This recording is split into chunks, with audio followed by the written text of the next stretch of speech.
ओम शांति। आज हम जानेंगे कि तन धोना या मन दोनों में से कौन महत्वपूर्ण है जिसमें हमें मोक्ष मिलेगा। आइए हम एक कहानी के माध्यम से इसे बहुत अच्छे से समझते हैं। एक बार की बात है, कुंभ स्नान चल रहा था। घाट पर भारी भीड़ लग रही थी। शिव पार्वती आकाश से गुजरे। पार्वती ने इतनी भीड़ का कारण पूछा। आशुतोष ने कहा, कुंभ पर्व पर स्नान करने वाले स्वर्ग जाते हैं। उसी लाभ के लिए यह सभी लोग, स्नानार्थियों की भीड़ यहाँ जमा है। ये सभी लोग इसीलिए यहाँ पर स्नान करने आए हैं। पार्वती का कौतूहल तो शांत हो गया, लेकिन नया संदेह उत्पन्न हुआ। इतने लोग स्वर्ग कहाँ पहुँच पाते हैं? जब इतने लोग यहाँ पर डुबकी लगाते हैं, सबके पाप धुल जाते हैं, तो इतने लोग स्वर्ग में तो नहीं पहुँच सकते। पार्वती ने अपना संदेह प्रकट किया और इसका समाधान चाहा। भगवान शिव बोले, शरीर को गीला करना एक बात है, लेकिन मन की मलिनता धोने वाला स्नान बहुत जरूरी है।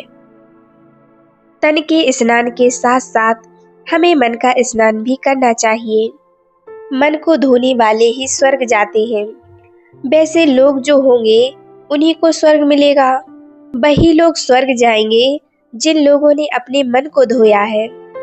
लेकिन पार्वती जी का संदेह घटा नहीं और बढ़ गया और वे बोली, यह कैसे पता चले कि किसने शरीर को धोया और किसने अपने मन को धोया?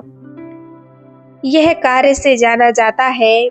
शिव जी ने इस उत्तर से भी समाधान न होते देख प्रत्यक्ष उदाहरण से लक्ष्य समझाने का प्रयत्न किया।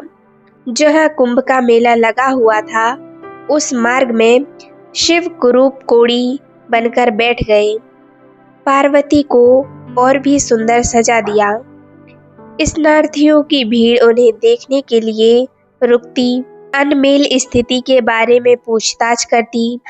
पार्वती जी रटाया हुआ वितरण सुनाती रहती। यह कोड़ी मेरे पति हैं, गंगा स्नान की इच्छा से आए हैं। गरीबी के कारण इन्हें कंधे पर रखकर मैं यहाँ पर लाई हूँ। बहुत थक जाने के कारण हम थोड़ा विराम कर रहे हैं। हम दोनों यहाँ बैठे हैं। अधिकांश दर्शकों की नीयत दिखती दिखती वे सुंदरी को प्रलोभन देते और पति को छोड़कर अपने साथ चलने की बात कहते। पार्वती अचंभित हुई। भला ऐसे भी लोग स्नान को आते हैं जिनके मन में इतना मैल भरा पड़ा है। निराशा बढ़ती गई। संध्या हो चली थी, तभी एक उदार चेता आए। विवरण सुना तो आंखों में आंसू आ गए।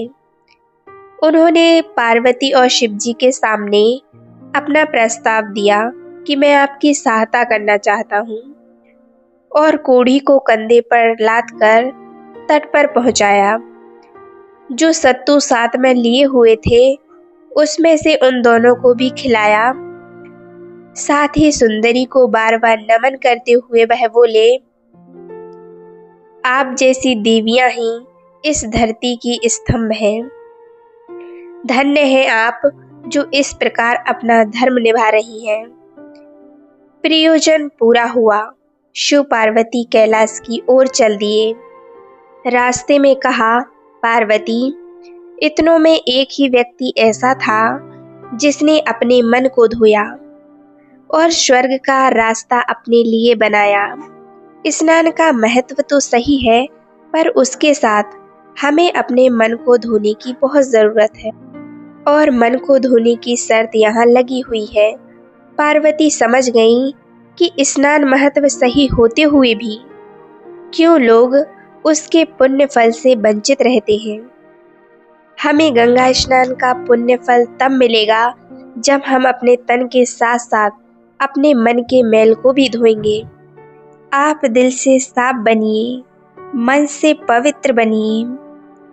जब आपका मन पवित्र हो जाता है और दिल साफ हो जाता है, तो ये दुनिया के लोग आपका साथ दे या ना दे, लेकिन वो ऊपर बैठा हुआ ईश्वर हमेशा आपका साथ देता है।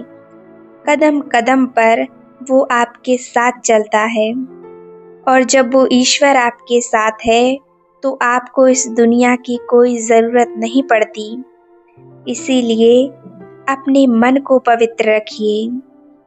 मन को पवित्र रख के गंगा मैया में, इस पवित्र गंगा मैया में डुबकी लगाइए और भगवान को इसी मन की ज़रूरत है कि आपका मन पवित्र होना चाहिए।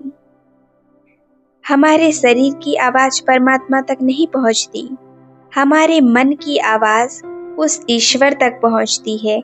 इसीलिए हमेशा अपने मन को पवित्र रखिए और मन को पवित्र करके ही हर कर्म करो, तभी हर कर्म श्रेष्ठ होगा।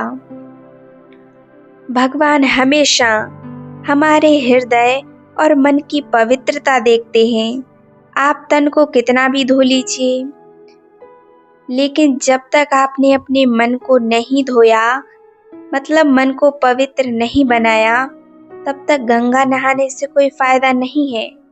आप कितने भी स्नान कर लीजिए, कुछ भी कर लीजिए, जब तक आपका मन पवित्र नहीं है, तब तक गंगा जल भी आपके पाप नहीं धो सकता। आपको सबकी मदद करनी है, हमेशा सबका कल्याण करना है। जब आपका मन पवित्र होगा तो वो पवित्र गंगा माई भी आपके सारे पाप धो देंगी। आज आप दुनिया में देखिए, लाखों करोड़ों लोग गंगा में स्नान करने जा रहे हैं, लेकिन वो सिर्फ तन को धो रहे हैं। जिसने मन को नहीं धोया, तो आप सोचिए उनके पाप कैसे धुलेंगे। देखिए, मृत्यु के बाद हमारा ये तन जल जाता है और इस मिट्टी में ही मिल जाता है, और अब बचते हैं हमारे पाप और पुण्य कर्म, वह हमारे मन में होते हैं। और अगर आपने इन्हीं को नहीं धोया, अपने मन को नहीं धोया, अपने हृदय को नहीं धोया, तो गंगा नहाने से क्या फ़ायदा? कोई फ़ायदा नहीं है। आपको अपने तन को धोने की ज़रूरत नहीं है, आपको सबसे पहले अपने मन को धोने की ज़रूरत है। मतलब आपको अपने मन को पवित्र बनाने की बहुत ज़रूरत है। आज दुनिया में लोग गंगा में जाते हैं और तन को धोकर आ जाते हैं। वो मन को नहीं धोते, उनके मन में बुराइयां वही की वही रहती हैं। इसीलिए ही लोग पवित्र नहीं हो रहे हैं। अगर सभी लोग गंगा जी में जाकर अपने मन को धो लें, अपने पापों का प्रायश्चित कर लें, दृढ़ निश्चय कर लें कि आज से हम कोई भी पाप कर्म नहीं करेंगे, हमेशा पुण्य कर्म ही करेंगे, तो सोचिए कितना अच्छा होता। सभी पुण्य आत्माएं बन जाती और कभी भी कोई बुरे कर्म करता ही नहीं। लेकिन सभी जा रहे हैं, सिर्फ तन को धोकर आ रहे हैं, मन को तो कोई धोता ही नहीं। इसीलिए कोई भी पवित्र नहीं बन रहे। और जब तक आपने मन को नहीं धोया, अपने हृदय और मन को पवित्र नहीं किया, अपने कर्मों को नहीं सुधारा, तब तक आपके पाप नहीं धुल सकते। नहीं तो ऐसे हर कोई पाप कर्म करके, गंगा में स्नान करके अपने पाप धो लेते और फिर आके फिर पाप कर देते और फिर पाप धो लेते। फिर तो दुनिया में उस परमात्मा की ज़रूरत ही नहीं पड़ती, दुनिया में पुण्य आत्माएं ही हो जाती, पाप आत्मा तो कोई होती नहीं। अब से आप अपने पापों का प्रायश्चित कीजिए और आज से ही आप सोच लीजिए कि आज से हम पुण्य आत्मा बनेंगे और कभी भी गलत कर्म नहीं करेंगे। तो खुद के विचारों को बदलिए, अपने विचारों को पवित्र बनाइए, मन को पवित्र बनाइए, अपने कर्मों को सुधारिए, तभी आपको गंगा माई में स्नान करने का सच्चा फल प्राप्त होगा।